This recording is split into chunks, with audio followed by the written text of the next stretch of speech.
Welcome back to the North Tonawanda Football Hall of Fame YouTube channel. My name is Ed Helinski. Got another great guest here today from the 2002 sectional championship team.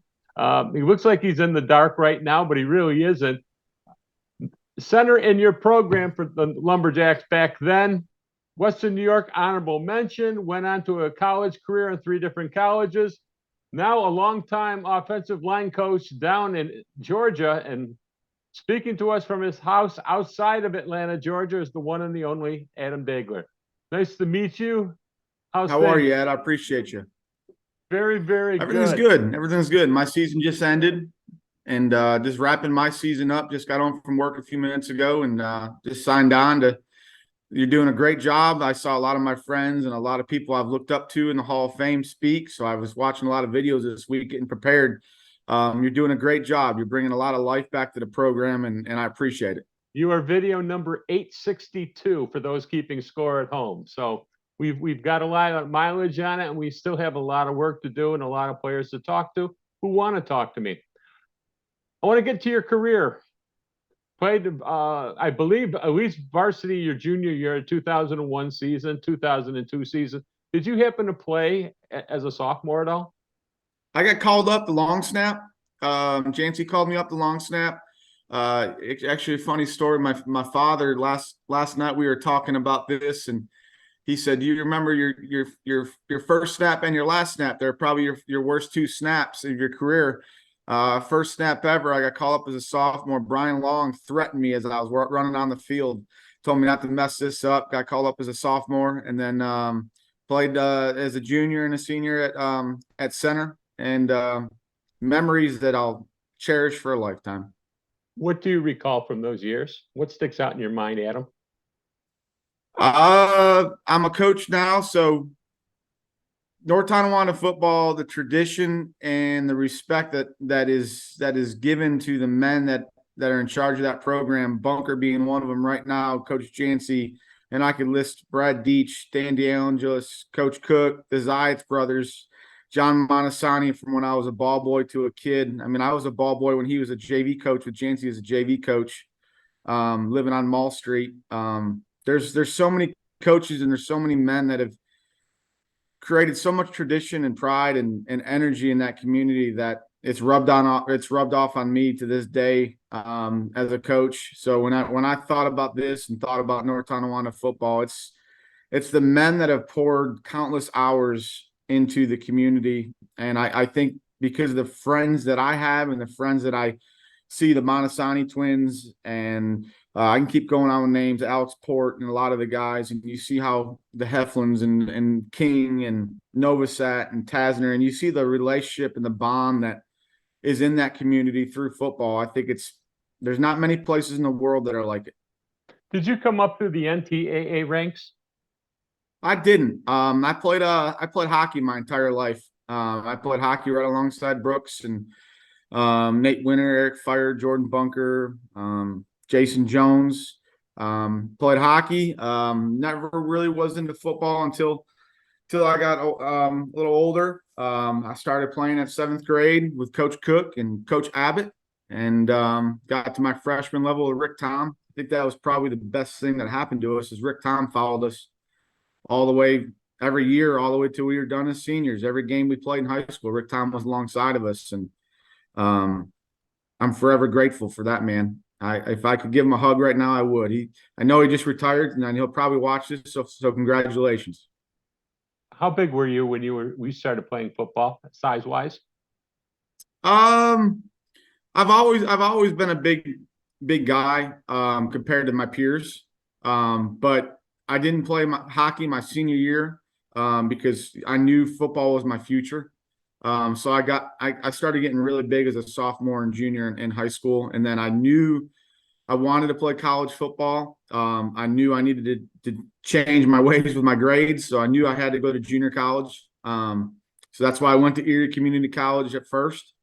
But I watched the game last night. First time I ever watched myself in high school last night. I watched Clarence and I watched Webster Schroeder, and I was shocked how big I was. I just, after you haven't watched it in years and you go back and watch one on the YouTube channel, I was amazed the way it appeared with all my friends, looking at names, looking at numbers. It was a lot of fun. Took you back down memory lane. Anything that it probably brought a lot of joy to you, but did it bring a little bit of sadness as well too? Yeah, Brian Weech. I played next to him. Jordan Bunker, who is my best friend to this day. Bunk's 55. Y'all know his story. So seeing that, but I mean, it makes you memories. Seeing King make that interception last night on TV. The Deshane brothers, who I don't stay in touch with to this day, but they're in my heart. I love them.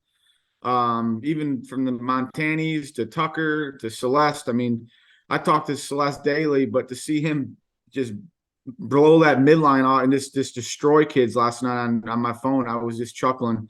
It's a lot of memories, a lot of good memories, a lot of stories. That 2002 team that won the sectional, how tight were they as a group? We were very tight. Very, very tight, but our coaching staff was tight.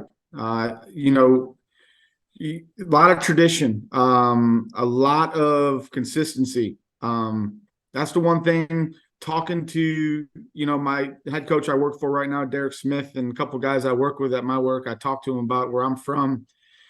I talked to him about how the people in our community in North Tonawanda, they carry tradition. The traditions from spaghetti dinners, the traditions from sweet corn to the traditions of jogging on off the field. I mean, Nick Valent picked me up and took me to every spaghetti dinner. He was a senior, I was a sophomore. And that's just an example. I could go on and on from the guys that I saw, the leadership that these players and the tradition that they installed. And it was one big vicious cycle. And I believe Bunker will get it turned around. I know it's going to take a little bit of time. I heard Celeste say it the other day. It's going to take a little bit of time, and I agree with them. But the tradition that has been taught through the community there and through football, it's priceless.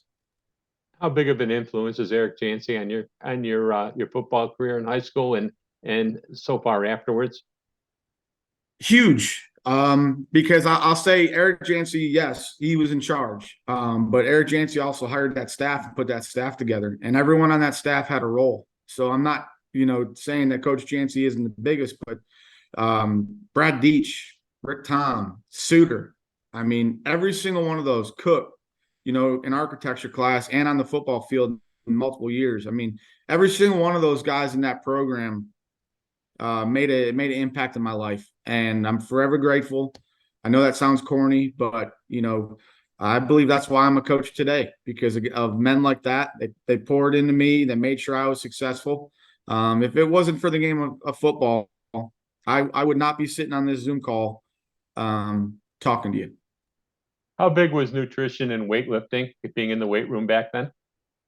I played hockey, and I had a lot of fun in high school. I lifted, but I wasn't Dominic Montani, Brian Weech, Dave Celeste. Those guys were in there grinding with Coach Karnoff every day. I was in there, but I wasn't in there every day.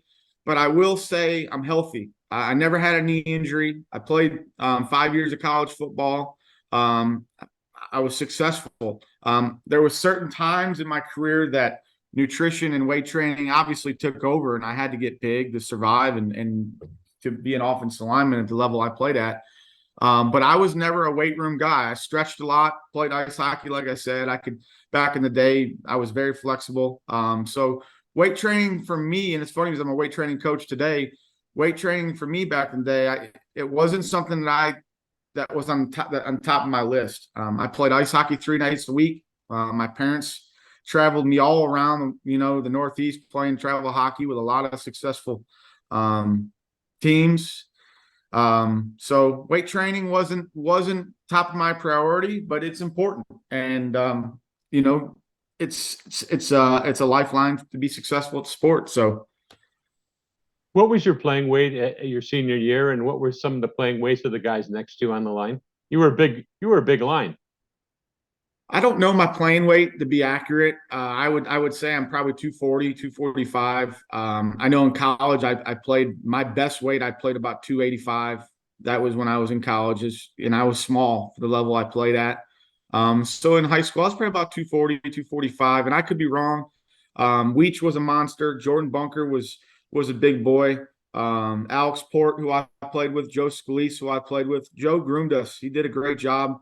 Was one, Hoffman, a lot of those guys that were there, they were big. Dane Swanson, they were big guys. They were good guys to look up to.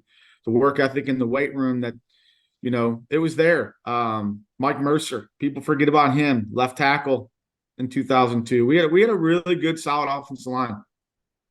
Your TNT experience, what do you remember playing in those games against Tonawanda? Goes back to being a ball boy as a kid. I remember eggs just flying by my face back over there when we were playing at Lowry when Mr. Monasani was the, coaching, and me and little Johnny Monasani were just ball boys. But then, I'll say, getting called up, being on the bus as a freshman and getting called up as a sophomore, and just seeing the tradition and how much it meant to the players. And then getting to play in that environment and the cheerleaders, to our student section, to our fans, to our community, the car parades, it's priceless. Those memories are priceless. It doesn't happen much anymore because of liability insurance, some of the stuff that we did in high school with all that. I mean, I wish kids could still have the same experience, but it's priceless. The memories that they created for us in that community for TNT, forever grateful.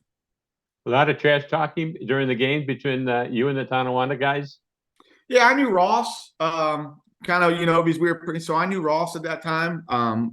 I want to truly believe we were the better team every year there. So, I mean, we knew we were going to go in there but obviously a lot of trash talking, but I mean, it's just a lot of fun. I mean, we killed them, I think, every year. The old George Vetter Stadium behind Lowry Middle School. You said that you were there as a ball boy. What other memories do you have about that stadium? I grew up on Stanley Street. Had a lot of good football players living on my from North Tonawanda, living on my street as a young man. I was on that field a lot growing up, just riding my bike right through Bennett, right around the corner, and I was out there all the time. I remember the bus rides leaving Wrazin Middle School and driving across town to go play over there, believe it or not. One quick story, I got left, and all those old coaches, Coach Burke and all that, were waiting out there for my parents to pick me up. And I'll never forget them saying, "You'll be here one day, Dags. You'll be here one day, Dags." And I was just a little ball boy. So again, tradition, the way those men poured into you, it didn't matter if you were a ball boy, it didn't matter if you were a first string, second string, third string. I mean, everyone had a role on a North Tonawanda football team. If it was Steve Novosat cracking at slot, Nick Tasner, Holman coming in and playing wingback better than I think anyone I can imagine playing his role.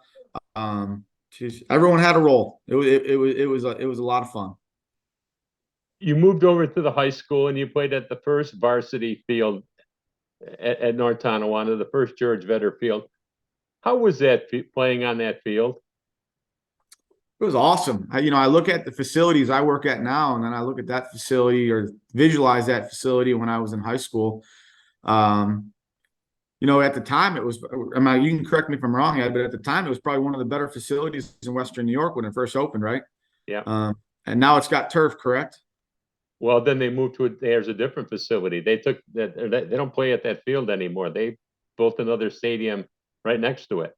I have not been in the new stadium, and it breaks my heart to say that. My parents actually cooked spaghetti dinner for my junior community college. I took about 20 kids. We walked around the corner, 20 teammates. We walked around the corner after we ate, and that was the last game I was ever at. And that was at the same stadium that I played at. So I have not been to the new one. I've driven by it coming home for a visit, but I've not. I hope someday I have a reason to go back and check a game out and see Bunk's coach's butt off, but I haven't seen it.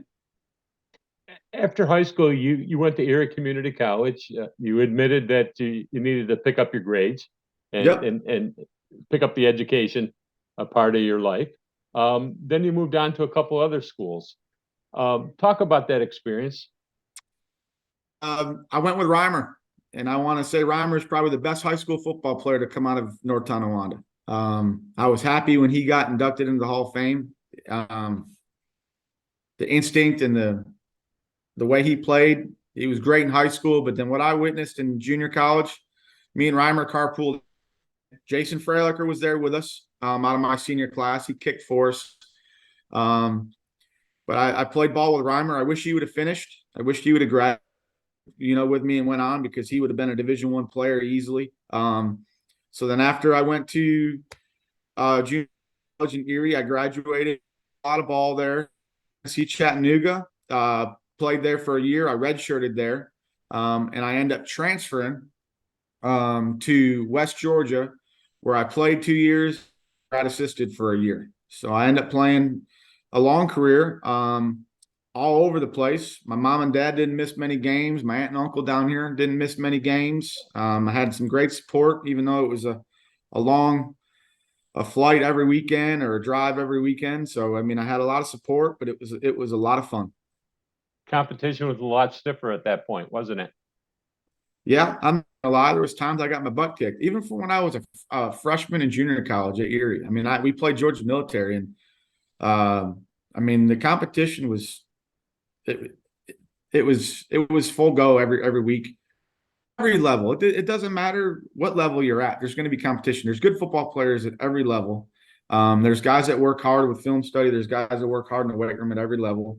So every level there's talent. Every level there's pros and cons to it. I honestly, my favorite football was probably Erie. That was probably some of my favorite football that I ever played. It was fun. It was competitive.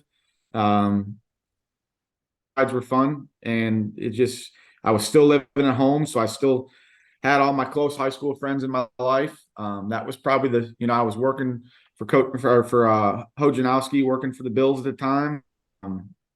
That time period was awesome. How many injuries did you suffer during your college career, or Barry, your high school career, or the combination of the two?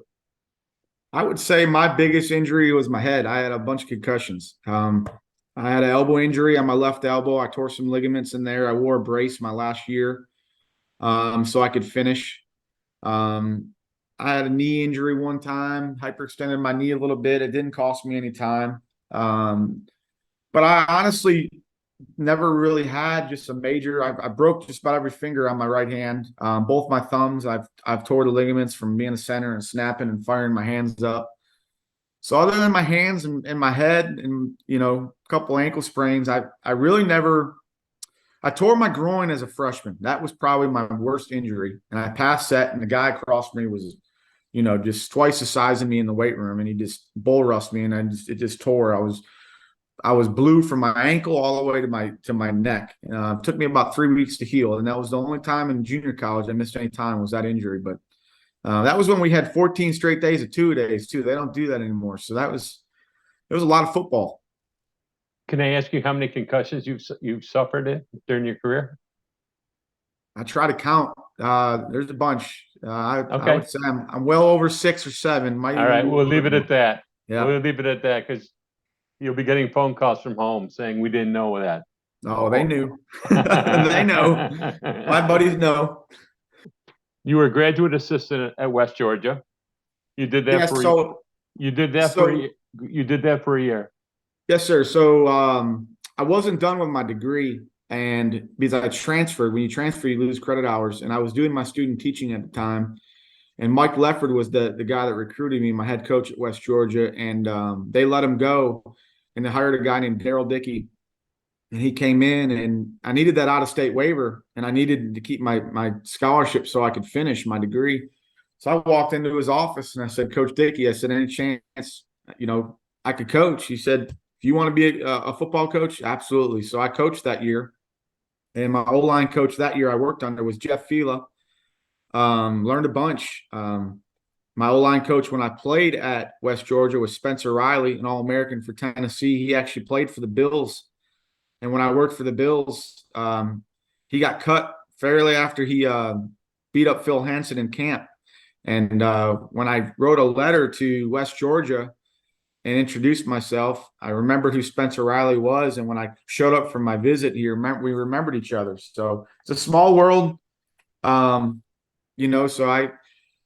ended up coaching. And then, that was in '08 when I needed to get a teaching job. So I took the first job I could get. And I coached middle school for 4 years at Lee Middle School. Got all my degrees, got my master's, and started my specialist. And then I was in the middle of getting my specialist, and I got hired at Noonan to coach football at Noonan in Georgia, right around the corner. Left Noonan, went to LaGrange High School for a few years, left LaGrange High School, and now I'm at McIntosh in Peachtree City, about 15 minutes south of the Atlanta airport. Let me ask you something. When you go from school to school, are you hired as a teacher first or as a football coach first, and we'll have a teaching position for you? I'm getting a smile on your face. It's different than up there. So, as I see my head coach, Coach Jancy, he's all over coaching, and he's still got to come back and teach, at North Tonawanda. It's different. I'm in TRS, so I can go anywhere in the state and work and still keep my retirement and keep my wage the same. So it's different from up there than it is down here. So, it's year to year. You can move around and coach in different schools. I'm happy where I'm at. I have zero complaints. I love McIntosh, love working my butt off over there.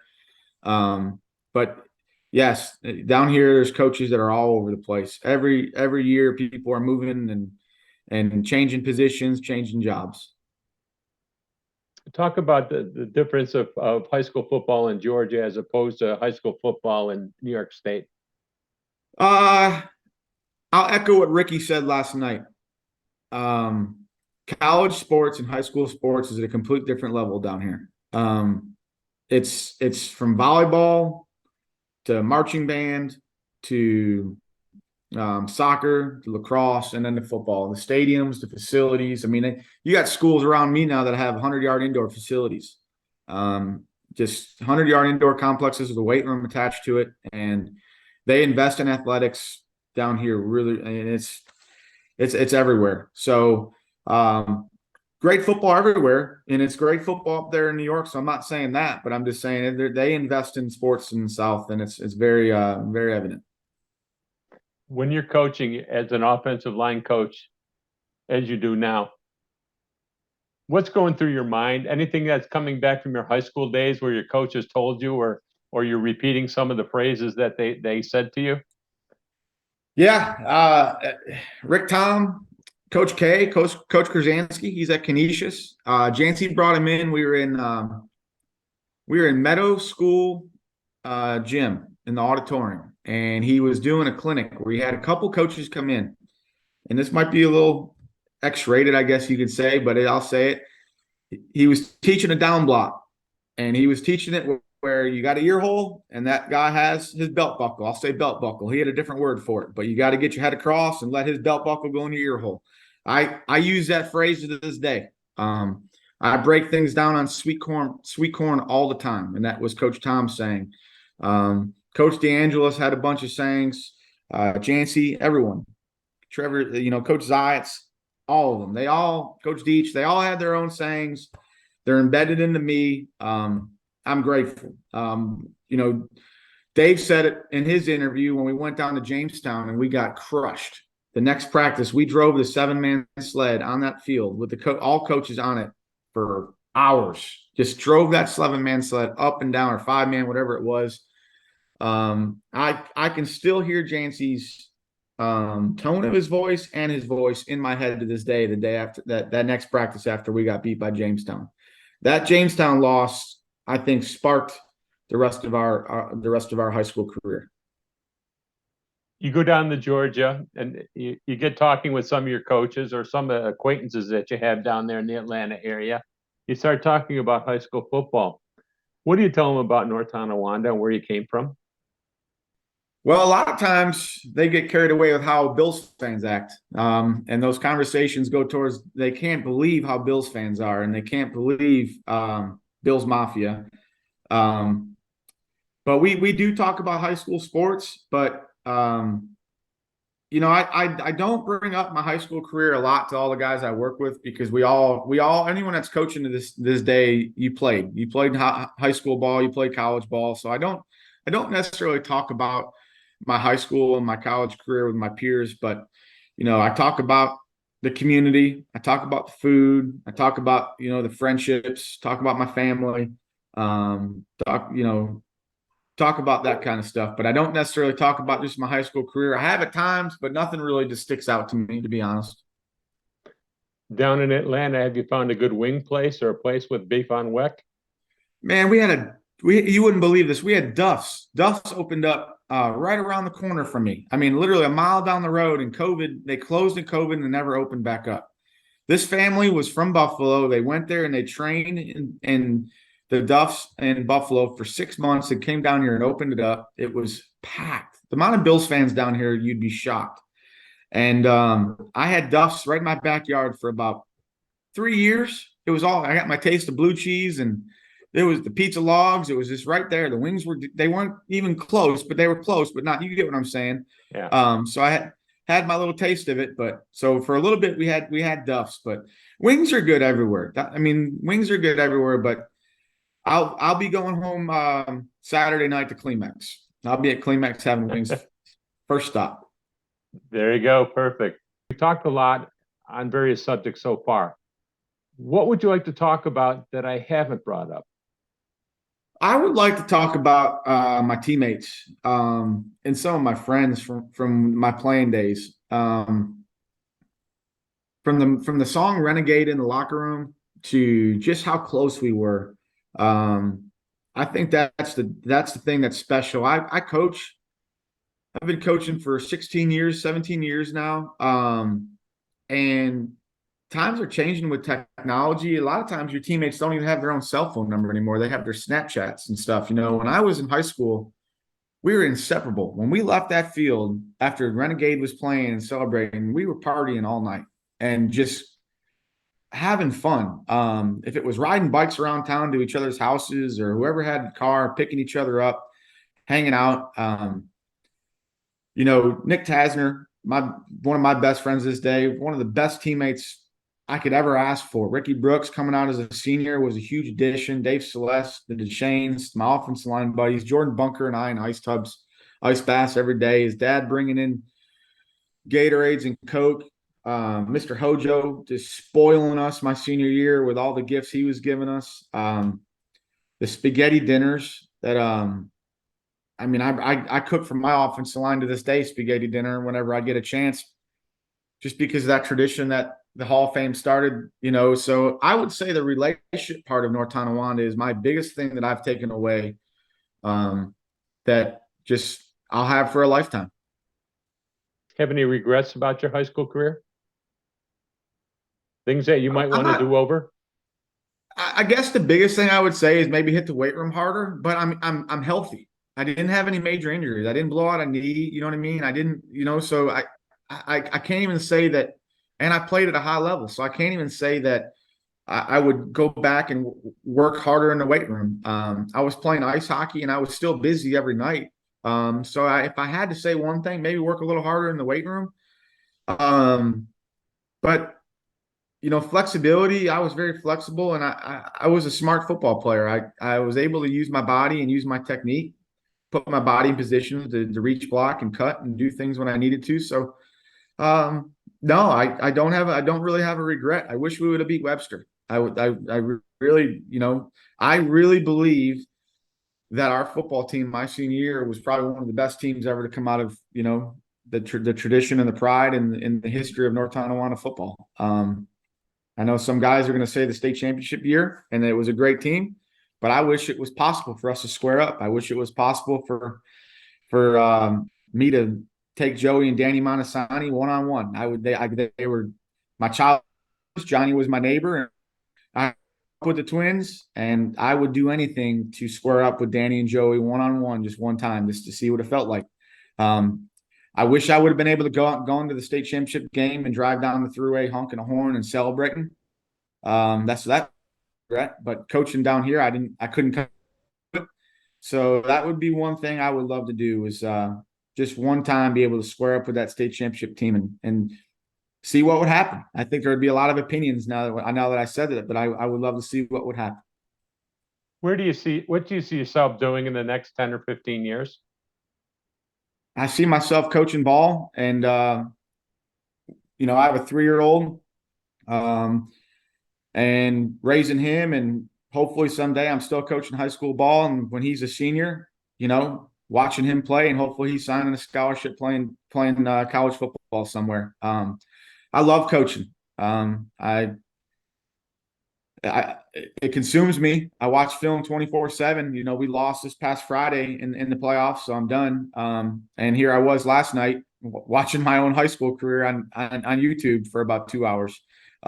So I see myself coaching, golfing, skiing in the winter, golfing in the summer, and coaching ball and trying to make a difference in kids' lives. Have any aspirations of coaching college? I don't. Some people would be shocked to hear that. I really love my lifestyle, being able to come home, be a father, be a husband, my lovely wife, Oy. I love being able to live the lifestyle I live. I love coaching high school Friday Night Lights. I love my day job, and I don't want to go out and recruit and travel, and that does not interest me one bit. McIntosh High School. How big of a crowd do you attract for high school football on a Friday night? We fill our home stands, the visitors stands, not so much every time, but I would say anywhere from 3,000 to 5,000 for a big game, and probably about 1,500 to 2,000 for an average night. Great atmosphere, great support from our booster club with the same type of Hall of Fame. We have booster clubs. You guys have the Hall of Fame up there. Cheerleaders at McIntosh, we have 4 different cheerleading teams. We got the Chief Vets, we got travel cheer, we got normal cheer. Marching bands down here are just ginormous. They put on a show. It's a great atmosphere. The best thing I look forward to is seeing my little man Gray run out to me after a game, grabbing my whistle around my neck. So I wouldn't trade it for the world. So that's what I see myself doing for a long time, coaching high school football and enjoying that atmosphere. Adam Daigler, this has been a lot of fun. It's been a pleasure to meet you. I want to thank you so much for joining me on the North Tonawanda Football Hall of Fame YouTube channel. Be well, stay well. Safe travels to Buffalo in the snow this weekend. Hey, thank you. And I appreciate you doing this. This is awesome stuff. I appreciate you, and have a great day. You as well. Thank you.